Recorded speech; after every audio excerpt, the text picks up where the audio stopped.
Viewers, जैसे कि नया वैकेंसी आया हुआ है कि सहायक संचालक उद्योग प्रबंधक वाणिज्य एवं उद्योग विभाग के रिक्त पदों पर सीधी भर्ती के लिए काफ़ी अच्छा पोस्ट है और फास्ट टू पोस्ट है। और इसकी ऑनलाइन आवेदन जो है वो 10 मार्च से शुरू होगा और 12 बजे से 8/4/2025 तक, मतलब नेक्स्ट मंथ 8 तारीख तक ये आप अप्लाई कर सकते हैं ऑनलाइन। परीक्षा की तिथि 6 जुलाई 2025, ये पहले से ही डेट फिक्स हो चुका है कि 6 जुलाई को एग्ज़ाम होना है।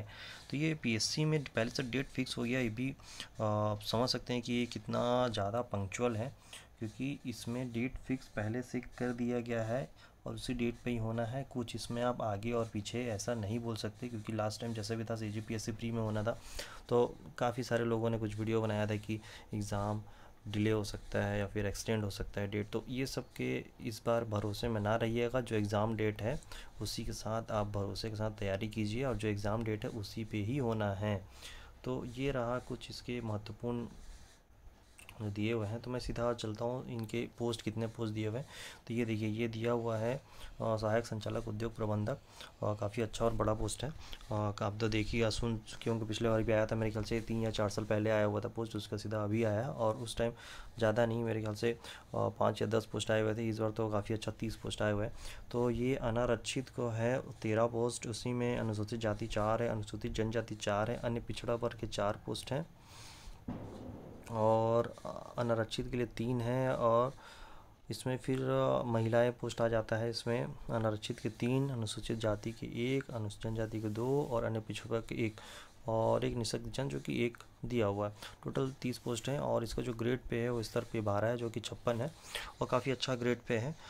ये इन हैंड है वैसे बताया जाए तो। और आपको अभी दिखा दिए जाते हैं कि पद का विवरण, वेतन, शैक्षणिक अर्हता एवं पद का जो पद का नाम, जैसे कि आप देख रहे हैं कि सहायक संचालक उद्योग है और सेवा श्रेणी राष्ट्रपति द्वितीय श्रेणी क्लास 2 और वेतन मैट्रिक्स 12 लेवल 12, ठीक है। आवश्यकता शैक्षणिक अर्हता किसी भी विषय में इंजीनियरिंग उपाधि, मतलब इंजीनियरिंग आप किए हुए हैं और किसी विषय में हो, चाहे कंप्यूटर साइंस हो या इंफॉर्मेशन टेक्नोलॉजी हो, सिविल हो, मैकेनिकल हो, इलेक्ट्रिकल हो, ET NT triple E double E, जितना भी आप जानते हैं इंजीनियरिंग, कोई सभी जो आप स्ट्रीम के हो आप इसके लिए एलिजिबल हैं।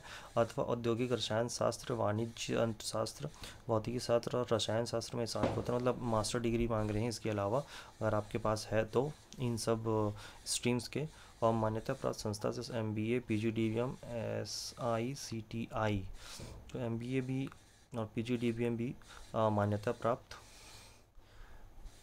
जो संस्था है उनका ये आप लगा सकते हैं। और इसमें दिया हुआ है अथवा ध्यान दे दीजिएगा, क्योंकि सिर्फ इंजीनियरिंग के साथ साथ अगर अथवा आपके पास ये भी डिग्री है तो ये भी मान्य होंगे। तो चलिए अब देखते हैं इसमें आगे जो, और जैसे कि एज रिलेटेड है तो आप स्थानीय निवासी हैं, छत्तीसगढ़ के निवासी है तो 5 ईयर्स ऐसे मिल जाते हैं। और अगर रिजर्वेशन है ST SC OBC तो उसमें भी कुछ अलग अलग एज क्राइटेरिया है, क्योंकि एटलीस्ट अगर छत्तीसगढ़ निवासी और रिजर्वेशन कैटेगरी का आते हैं तो 40 ईयर्स ऑन एवरेज कैलकुलेट हो ही जाता है।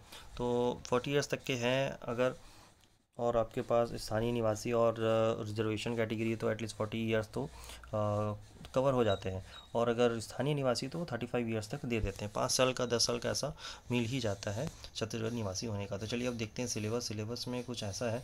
छत्तीसगढ़ का सामान्य ज्ञान पूछा गया है, जो कि छत्तीसगढ़ में जो भी सामान्य ज्ञान आप देखे हैं, छत्तीसगढ़ का इतिहास हो गया, भूगोल, साहित्य, जनजातीय अर्थव्यवस्था, प्रशासनिक ढांचा, उद्योग, सामयिक घटनाएं, मतलब करंट अफेयर्स।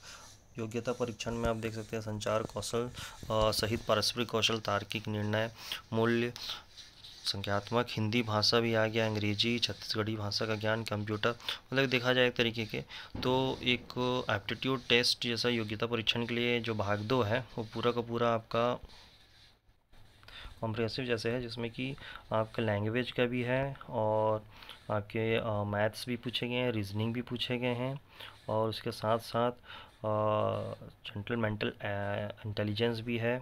और इसमें आप देखेंगे छत्तीसगढ़ का जीके भी है। तो ये 2 पार्ट हैं, पार्ट 1 और पार्ट 2। और इंग्लिश में भी देख लीजिए, इस तरह ये दिया है इंग्लिश में, general knowledge of Chhattisgarh, history है, ज्योग्राफी है, literature, tribes, special tradition, economy, administrative structure, industry in Chhattisgarh, current affair Chhattisgarh. ये जनरल नॉलेज ऑफ छत्तीसगढ़ का। एप्टीट्यूड टेस्ट का interpersonal skill, logical reasoning, decision making, general mental ability, basic numeracy जो कि mathematics है, knowledge of Hindi language class 10th level तक का, knowledge of English language class 10th level, knowledge of Chhattisgarhi language, knowledge of computer language. और जो हिंदी का language का जो आएंगे क्वेश्चन पेपर वो हिंदी लैंग्वेज में आएंगे, और छत्तीसगढ़ी लैंग्वेज का जो आएगा क्वेश्चन उसमें वो छत्तीसगढ़ी लैंग्वेज में ही आएगा। ये लिखा हुआ है testing Hindi and Chhattisgarhi language only without providing translation. Translation नहीं होगा, हिंदी का हिंदी में आएगा और छत्तीसगढ़ी लैंग्वेज का छत्तीसगढ़ी लैंग्वेज के वे में आएगा। तो ये 2 पार्ट हैं, यही 2 पार्ट असिस्टेंट डायरेक्टर इंडस्ट्रियल के लिए आपको पढ़ के जाना है। ये सिलेबस है, इसको तो आप ध्यान रखिए या फिर इसको जीरोक्स करवाइए, घर में लगा लीजिए दीवार पे, रोज़ देखिए, क्योंकि सिलेबस के हिसाब से तैयारी करेंगे तो फटाफट तैयारी हो जाएगा और अच्छे से याद भी हो जाएगा कि सिलेबस में क्या है, तो उस हिसाब से आप रोड में तैयार कर पाएंगे और उसकी तैयारी कर सकेंगे। और मैं बोलना चाहूँगा कि इधर उधर ध्यान अच्छे ऑनलाइन क्लासेस आ गए हैं, आप इधर उधर भटकने से अच्छा है या फिर उटपटांग एडवाइस लेने से अच्छा है कि ऑनलाइन क्लासेस आप ले लीजिए, उनसे अच्छे से तैयारी कीजिए, प्रिपरेशन कीजिए, क्योंकि जुलाई में एग्ज़ाम है, काफ़ी अच्छा टाइम मिला है, काफ़ी अच्छा आपको प्रिपरेशन के लिए समय मिला है, तो इसका अच्छे से यूटिलाइज़ कीजिए। इधर उधर बेफालतू की बुकें बेफालतू के एडवाइस पे ना जाइए, अच्छे आपको ऑनलाइन भी मिल रहे हैं, ऑफलाइन भी क्लासेस हैं, तो सारे अटेंड कीजिए। एक जगह है कि आप पैसा इकट्ठा कर लीजिए, वो परचेस कर लीजिए ऑनलाइन क्लासेस और आप उससे अच्छे से तैयारी कीजिए, या तो ऑफलाइन के नोट्स ले लीजिए वो इंस्टीट्यूट में जाकर, लेकिन एक ऑथेंटिक इंस्टीट्यूट से आप प्रोवाइड ले लीजिएगा ये सब, ताकि आपको एक अच्छी से तैयारी मिल सके और आप इस एग्ज़ाम को क्रैक कर सके। माइंड में ये रखिएगा कि माइंड में मेरे कि एग्ज़ाम क्रैक हो जाए और मैं उस हिसाब से तैयारी कर सकूं, क्योंकि टाइम पास करने का कोई मतलब नहीं है, उटपटांग एडवाइस या इधर उधर के कहीं से बुक उठा के पढ़ने का कोई मतलब नहीं है। या तो आप अच्छे से तैयारी करना है तो एक अच्छे और ऑथेंटिक इंस्टीट्यूट से आप नोट्स लीजिए, उनसे पढ़ लीजिए और एग्ज़ाम क्रैक कर लीजिए, भविष्य अच्छा हो जाएगा। इधर उधर टाइम वेस्ट करने से कोई मतलब नहीं है। तो कैसा लगा मेरी वीडियो, लाइक शेयर सब्सक्राइब कीजिएगा। मिलते हैं नेक्स्ट वीडियो में। अगर कुछ ऐड करना चाहें या फिर मेरे को कुछ इंप्रूव करना हो तो आप प्लीज़ मेरे को कमेंट जरूर कीजिएगा, मेरे को किसी चीज़ इंप्रूव करना चाहिए और कौन से टॉपिक को मेरे को कवर करना चाहिए। धन्यवाद।